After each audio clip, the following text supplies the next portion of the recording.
Séptimo sentido.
Bienvenidos a un nuevo episodio de Séptimo Sentido del Conurbano. Seguimos sobreviviendo a la cuarentena acá con nuestra compañera Anaí. Hola, ¿qué tal? ¿Cómo les va a todas, todos y todes? Bueno, acá en el quinto episodio ya de esta aventura que nos hemos largado justamente en tiempos de pandemia. Y contentos porque venimos mejorando. Es como un equipo que se va afianzando cuando... Vieron que el técnico pone el mismo equipo de memoria, como lo hacía el Coco Basile, decía siempre que tenía que salir de memoria. Bueno, de ahí va saliendo de a poco. Vamos, de a poquito, ¿no? De a poquito. Yo creo que estás aprendiendo bastante ahí, Huguito. Me parece que estás mejorando mucho. Bueno, gracias que me lo digas vos, que es una maestra, para mí es muy importante. Bueno, como estábamos haciendo la producción del programa y decíamos que nos quedan cosas pendientes de los programas anteriores. Y una de ellas... era una entrevista que nos faltó en el anterior, una caracterización política que no voy a decir nada porque después no llegamos y no quiero otra vez de verlo. Yo creo que otra vez no vamos a llegar, me parece que eso amerita que le disquemos el programa todo. Pero bueno, oyentes, oyentas, oyentis, oyontus, quiero que sepan que lo tenemos en cuenta, que no nos olvidamos y que ya va a venir, tenemos tiempo para hacerlo. Durante todo el año vamos a seguir manteniendo, si Dios quiere, este podcast. Así que lo que prometemos siempre lo vamos a cumplir en algún momento. Sí. ¿Y hoy qué tenemos de sorpresa? Hoy vamos a hacer una entrevista a Gonzalo González. Gonzalo es un amigo al que aprecio muchísimo, lo conocí hace ya un tiempito. Él nos va a hablar sobre las disidencias en el conurbano. Bueno, entonces vamos a ir cerrando este primer bloque y vamos con un poco de música y cuando volvemos ya vamos a presentarle a la audiencia a Gonzalo González.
Político muy interesante que se llama La Disidente. Bueno, Gonza, ¿cómo estás? ¿Cómo estás sobrellevando la cuarentena? Bien, yo soy una persona que no sale mucho, así que no me estaría afectando demasiado esto de quedarme en casa. Sí, el aislamiento quizás de no compartir con otras personas, que siempre mi casa está invadida por amigos, amigas, familiares y demás. Eso sí se me está complicando mucho al vivir solo, pero... Claro, porque vivir solo, ¿no? Es complejo. Es complejo, sí, buscando otras formas de conectarnos, otras formas de de contacto, de tratar de no sentirse tan solo, de compartir, pero bueno, me estoy dedicando a la lectura y a la escritura que había abandonado un poco y laburando, sigo laburando desde mi casa, así que bien, Eso es por lo ahora mejor. bien. Bueno, Gonza, ¿querés contarnos un poco qué es La Disidente?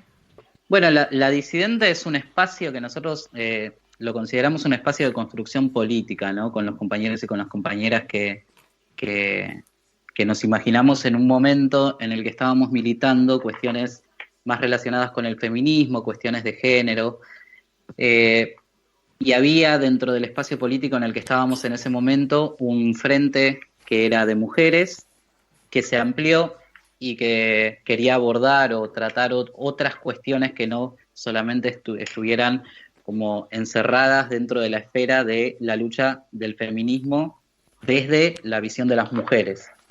Entendimos en un momento como que la lucha no podía seguir siendo únicamente de las compañeras mujeres, sino que se tenía que ampliar ese espacio de construcción y de militancia, porque encontrábamos dentro de nuestro grupo de compañeros, de compañeras, puntos en común, ¿no? Teníamos en claro que había un enemigo muy fuerte, que era el machismo, que era el patriarcado, y que teníamos que abordar esa problemática, que nosotros la consideramos una problemática social como muy arraigada, eh, teníamos que abordarla desde otras miradas, diferentes a las que se venían trabajando en nuestro espacio, al menos hasta ese momento. Ahí cuando se amplió este frente de mujeres, que fue bastante interesante, las discusiones que se dieron fueron acaloradas, ¿Fue fácil la fueron apertura? muy constructivas. ¿Cómo? Fue fácil la apertura porque el movimiento feminista, digamos, y tuvo una discusión al respecto, es un Sí. momento de quiebre. eh, y yo no sé si es tan fácil la apertura, ¿no? Digo, el año pasado, en el 2019, fue el encuentro número 34 y hubo una fuerte discusión de que no se llamara más Encuentro de Mujeres, sino que se llama y Encuentro Nacional de Mujeres, sino que se llamara Encuentro Plurinacional y pudiera incluir a las disidencias, y fue una discusión que no se ganó en ese momento. Sí, es cierto, no es una discusión fácil de dar, sobre todo desde el rol de los varones dentro de los movimientos feministas y dentro del feminismo. Pero es cierto también que no es algo nuevo, que hay antecedentes, no sé, por ejemplo en Argentina desde 2012 existe un colectivo de varones antipatriarcales y es una discusión que se viene dando hace tiempo. Sí. Creo que lo que pasó en el encuentro plurinacional de mujeres y disidencias del año pasado en La Plata marcó un antes y un después. Al menos empezó a dar la discusión, vimos la presencia de compañeros varones, más allá de las diferentes percepciones de identidad de género que puedan tener esos compañeros, pero digo, hubo una apertura en ciertos espacios que no fue en todos, eso es cierto, pero la presencia de varones dentro de las discusiones que se dan en contra del patriarcado y en contra de la masculinidad impuesta, me parece que es interesante y quizás no es fácil en este momento dar esa discusión, pero al menos que se empiece a visibilizar que hay otras formas de transitar la masculinidad, es interesante, es rico y es un punto de partida para algo que nosotros, quienes formamos parte de la disidente, tenemos como un horizonte a alcanzar, que sabemos que quizás no lleguemos nunca a pensar un feminismo integrado por varones y mujeres en igualdad de condiciones, en igualdad de... porque consideramos también que los varones tenemos ciertos privilegios a los que a veces no se puede renunciar, porque estás atravesado por un montón de particularidades del contexto mismo, ¿no? Sí, tal cual. Nosotros que somos militantes políticos lo tenemos en claro eso, que las desigualdades existen por más que uno sea, pero el compañero más feminista, hay ciertos privilegios a los que incluso con la intención de renunciar a ellos no se puede. Tal cual. Pero me parece como un punto de partida, al menos interesante, plantear la discusión, empezar a tratarla, empezar a debatirla y poner sobre la mesa cuestiones que a veces como que quedan ahí como en los rumores de pasillos o en las reuniones entre dos o tres y que nunca se plantean de manera política partidaria. Y me parece que esa es la tarea que nos tenemos que dar quienes militamos en los diferentes espacios políticos, ¿no? Sí, coincido. Llevar esta discusión del feminismo como un espacio más amplio a una cuestión político-partidaria. Sí, coincido, me parece interesante eso. Esperemos que se pueda dar en algún momento. Digamos, está bueno que alguien tome la iniciativa y que se pueda empezar a dar la discusión. en un lugar sumamente machista como es la política, ¿no? Porque es un lugar netamente, naturalmente machista, así como vos hablas de privilegios naturales, yo creo que la política es naturalmente patriarcal. Gonza, vos, ¿cómo definís a las identidades disidentes? O sea, si nos tenés que explicar así, ¿no? En pocas palabras. En pocas palabras, bueno, nosotros cuando pensamos el espacio de la disidente, al principio te comento, lo habíamos pensado como un espacio de charlas, de debates y demás, justamente para tratar de entender. Para mí, la categoría disidencia está en construcción, sigue en construcción permanente. Al principio nos habíamos planteado crear un espacio de debate, de charla, de seminarios, talleres y demás, y después pensamos que quizás no era ese el mejor modo de visibilizar, que era lo que nosotros nos proponíamos, diferentes identidades distintas de lo que se espera que sea una persona porque nació con determinado sexo genital. De ahí surge la identidad disidente. Bueno, en pocas palabras, las disidencias son aquellas identidades que no siguen ciertos cánones o lo establecido socialmente o políticamente incluso de cómo tiene que ser una persona cuando nace varón o cuando nace mujer. Ese binario se quiebra a partir de que vos tenés varones que se involucran en el feminismo, varones que empiezan a cumplir roles que socialmente e históricamente fueron atribuidos a las mujeres, o mujeres que empiezan a comportarse de ciertas maneras que generalmente son atribuidas a los varones. Bueno, ese quiebre en lo binario de cómo tiene que ser una mujer, cómo tiene que ser un varón, que siempre está arraigado a lo biológico únicamente, cuando se quiebra empiezan a aparecer identidades que son distintas a las que nosotros podemos concebir en nuestra sociedad o porque nos educaron de determinada manera. Más allá de lo estético, yo sé que lo estético tiene un valor importante, muchas de las identidades disidentes dentro de los varones, por ejemplo, vemos varones que se pintan las uñas, que usan polleras, que se visten de manera que generalmente nos atribuye a cómo debería vestirse un varón. Pero eso es lo menos.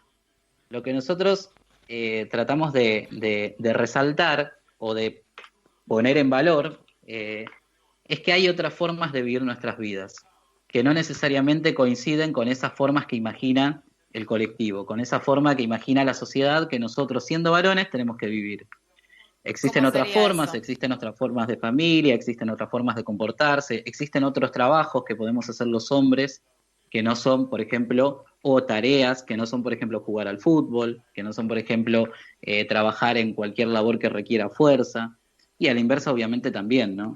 Y de ahí surge esta cuestión de nuevas masculinidades que yo la discuto un poco, pero que es interesante también de analizar y de estudiar y de debatir. ¿Por qué las discutís? Porque sí he visto ese debate de si son nuevas o no son nuevas, las masculinidades, digamos, ¿qué es lo que pensás al respecto? En realidad yo discuto mucho la categoría de nuevo, ¿no? Y me pasa en diferentes ámbitos. Yo soy docente y me pasa también en la docencia cuando hablamos de educación y hablan de las nuevas infancias, las nuevas adolescencias. A mí me parece que la herramienta que tenemos más a mano para explicar académicamente algo cuando lo desconocemos o cuando no nos animamos a ponerlo en debate real, es atribuirle la categoría de nuevo. Entonces le ponemos nuevas infancias para algo que desconocemos o que no queremos estudiar en profundidad. Claro.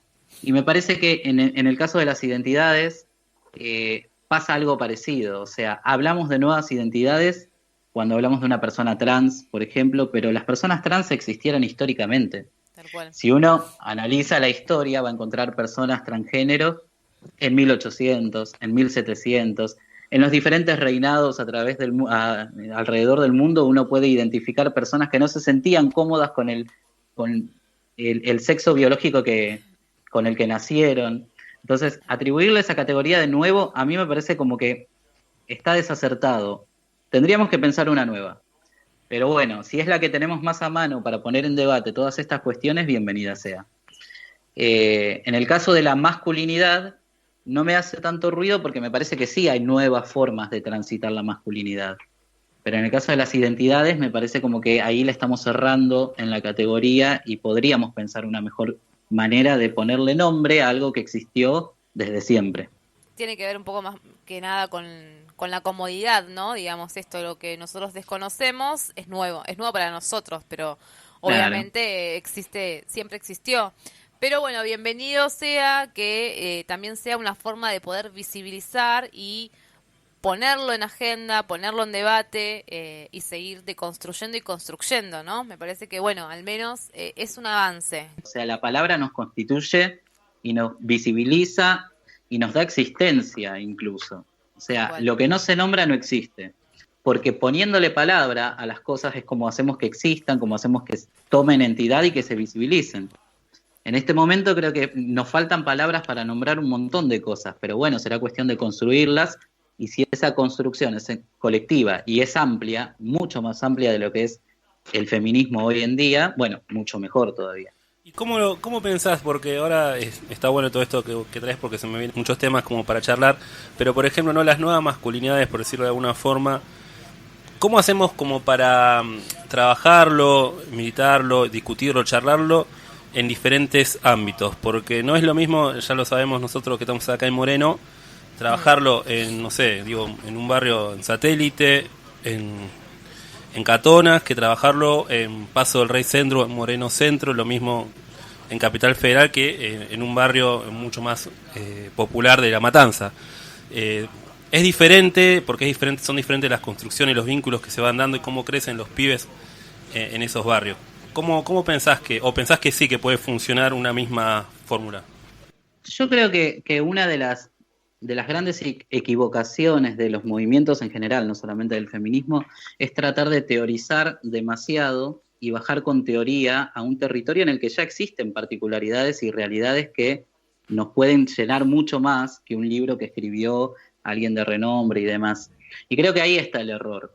De estos barrios de los que vos hablás, bueno, uno se investiga, si se involucra realmente, se hace un estudio, pero realmente vivo, de la realidad de esos barrios, va a descubrir que existen identidades disidentes, que existen personas trans, que existen personas que no son heterosexuales o que no son cis o que se perciben a sí mismas de diferentes maneras, y no es tan difícil la convivencia con los pares, incluso en las escuelas. En el contexto de escuelas siempre se piensa como cuál va a ser la teoría que tenemos que bajar teniendo en cuenta esto y aquello, y como se parte desde la presunción de que algo va a ser problemático. Sí. Y quizás no lo es. Si uno analiza la convivencia de los adolescentes y de las adolescentes hoy en día en las instituciones educativas, se va a dar cuenta que son mucho más inclusivas que quizás las propuestas pedagógicas que pueden venir del Ministerio de Educación. También es cierto que las nuevas generaciones, y en este caso sí son nuevas, porque son actuales, que las nuevas generaciones tienen una particularidad que quizás nuestra generación no la tuvo y la anterior a la nuestra tampoco, que fue haber nacido en un contexto de derecho diferente. Sí. Me parece que todas las leyes que surgieron a partir de cierta concepción de la persona como sujeto de derecho influye muchísimo en esa convivencia, en esas relaciones humanas y demás. Para cerrar, Gonzalo, no quería dejar de preguntarte un poco por actualidad política y por ahí yendo más a fondo, metiéndonos en lo local. Vos el 29 de marzo hiciste una publicación muy interesante que quisiera un poco que puedas desarrollar. Te leo una parte por ahí de lo que pusiste que me parece que está bueno como para poner en debate. Bueno. Y que dice lo siguiente: va siendo hora de dejar atrás la vieja política, esa que calla ante los errores de quienes nos representan solo por compañerismo político o por intereses más personales que colectivos. Y es que las soluciones reales a los problemas reales requieren de mucho más que discursos que solo potencian y alimentan la logomaquia de aquellos por quienes tienen todas las necesidades básicas resueltas. Y lo último que me parece que está bueno es esto que pones y que dice: y ahora parece que nunca es el momento ni de plantear disconformidades ni de alzar la voz ante tanta injusticia y atropello. Sí, primero me criticaron mucho por usar la palabra logomaquia, que es una que a mí me gusta mucho, porque me parece que se repite mucho en diferentes espacios. Y bueno, para quienes no la conocen, la logomaquia es algo así como autocomplacerse hablando de algo solo por hablar, sí, sin buscar ningún tipo de cambio, sin buscar ningún tipo de transformación, ni que tenga un impacto real en nuestra cotidianidad, sino hablar por el placer de hablar y de debatir y de discutir, pero no llegar nunca a una acción concreta. Que me parece a mí que es lo que está pasando en diferentes espacios. Lo podemos relacionar totalmente con el feminismo dentro de los espacios de los que nosotros somos partes. A mí me pasa que entro en tensión permanente con los espacios en los que participo, porque me parece que se dan muchas discusiones, pero que esas discusiones o esas ideas que se plantean siempre quedan al nivel del discurso y no se va mucho más allá. Si bien planteamos que tiene que existir igualdad, independientemente del género, independientemente de lo etario incluso, en la realidad eso no se da. Uno se puede poner a analizar, bueno, las construcciones de los diferentes partidos políticos, se puede poner a analizar cuáles son los lugares estratégicos que ocupan las personas de cada partido político y se va a dar cuenta que las desigualdades existen dentro de la política.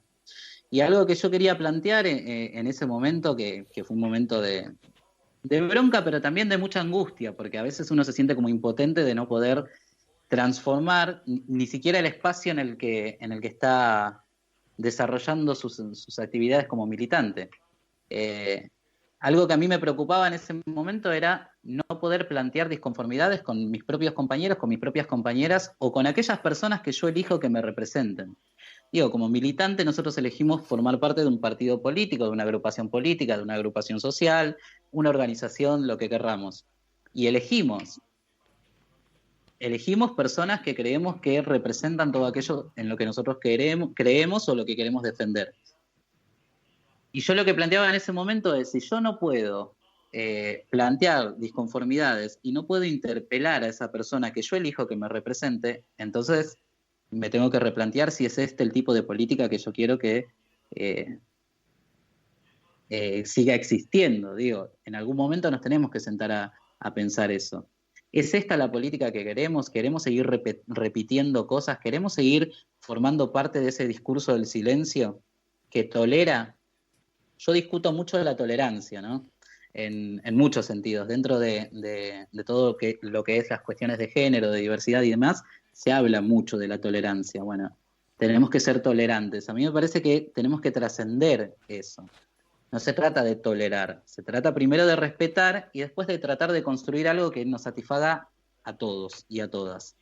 Bueno, eso no estaría pasando en los espacios políticos, al menos en los que yo defiendo y en los que quiero estar y de los que quiero formar parte. Y me parece que si no damos un puntapié inicial en plantearnos, tenemos que corrernos de la situación de rebelión en la granja, que es esa historia maravillosa que nos decía, bueno, todos somos iguales, pero algunos parecemos ser más iguales que otros. Bueno, yo me quiero correr de ahí. Yo quiero que realmente todos seamos iguales y todos y todas y todes podamos plantear disconformidades al interior de los espacios que militamos, porque me parece que es la mejor forma de construir algo que realmente sea justo, que realmente sea inclusivo, que realmente sea igualitario y que no quede solamente al nivel del discurso, sino que se concrete en algo real, en algo positivo y en algo que que genere un cambio, una transformación. Pero también como llamado o como invitación al diálogo, al debate, a la charla y a la construcción colectiva. Me parece que siempre es esa la intención cuando uno hace un descargo de ese tipo, es para interpelar a ciertas personas que me parece que necesitan ser interpeladas para poder empezar a construir algo distinto, algo diferente. Bueno, esperemos que varias personas se sientan interpelados, sobre todo a nivel local, estoy hablando, porque es necesario que empecemos a dejar de teorizar, a dejar de decir muchas cosas y empezar a hacer, ¿no? Me parece que eso es lo importante y ese es el paso que tenemos que dar. Creo que cuando podamos salir de la cuarentena, ahí amerita alguna reunión y algún espacio para poder repensar y pensar cómo vamos a construir una alternativa, ¿no? Una alternativa que haga lo que dice, ¿no? Que eso yo no lo estoy viendo. Gonza, querido, ¿sabes qué? Me parece súper interesante la entrevista que estamos haciendo. Te voy a invitar a seguir para que podamos encontrarnos en este espacio y podamos seguir charlando y debatiendo. Podemos pensar en alguna columna, no sé, después ahí pensalo, a ver si te gusta la propuesta. Encantado, yo encantado. Y nos vamos a estar encontrando nuevamente más adelante, porque nos queda un montón de cosas para las que hablar y profundizar, me parece. Muchas gracias, Gonza, por esta comunicación. No, de nada. Algo cortito, lo último, en Moreno estamos buscando a Camila, todavía estamos reclamando su aparición con vida, así que pedimos por favor que sigamos compartiendo la imagen de Camila con este pedido de aparición en todos los medios posibles, porque estamos en cuarentena, estamos aislados, estamos encerrados en casas, pero hay personas que no están en su casa, que no vuelven, y por ellas estamos levantando la voz incluso desde nuestros hogares. Hacemos nuestro este pedido también. Muchísimas gracias, Gonzalo. Gonzalo, muchas gracias. Gracias a ustedes.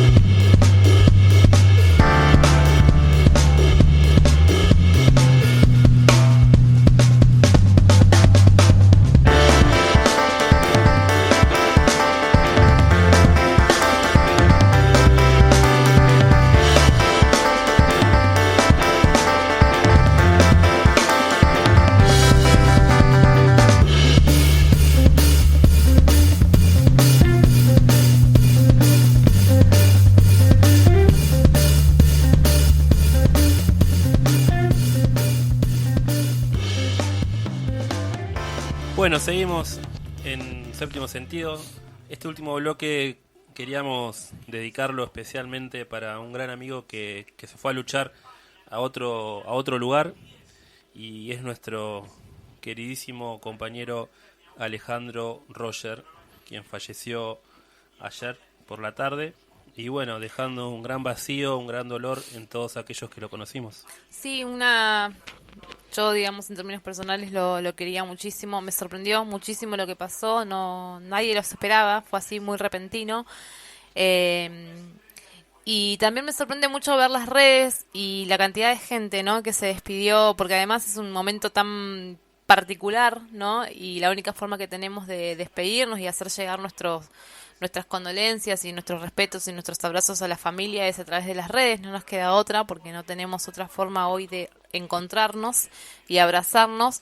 Y bueno, hay un montón de gente que se despidió. Sí, particularmente quería decir que me ha tocado, bueno, igual que a vos, Anaí, conocerlo a Ale durante la gestión del intendente anterior, de Walter Festa, donde lo conocimos porque en realidad lo conocimos antes de que se cree el área de la Secretaría del área de la no la Subsecretaría de la No Violencia. La Subsecretaría de la No que Violencia. Es algo histórico, inédito, y la verdad es que fue algo una experiencia única. Muy buena, única en toda la provincia, en ¿no? toda la provincia de Buenos Aires. Que sí, por iniciativa de Ale y por acompañamiento del intendente, que la verdad que estuvo muy bien y le dio el espacio, por primera vez después de tantos años de militancia, Alejandro Roger, se pudo llegar a cabo, y con una gran articulación con escuelas, con instituciones, con la comunidad, muy buen trabajo, un rol muy importante tuvo cuando fue la explosión de la Escuela 49. Estaba viendo que el mismo Hernán Pusternik, que lo saludó y reconoció ese trabajo que se hizo,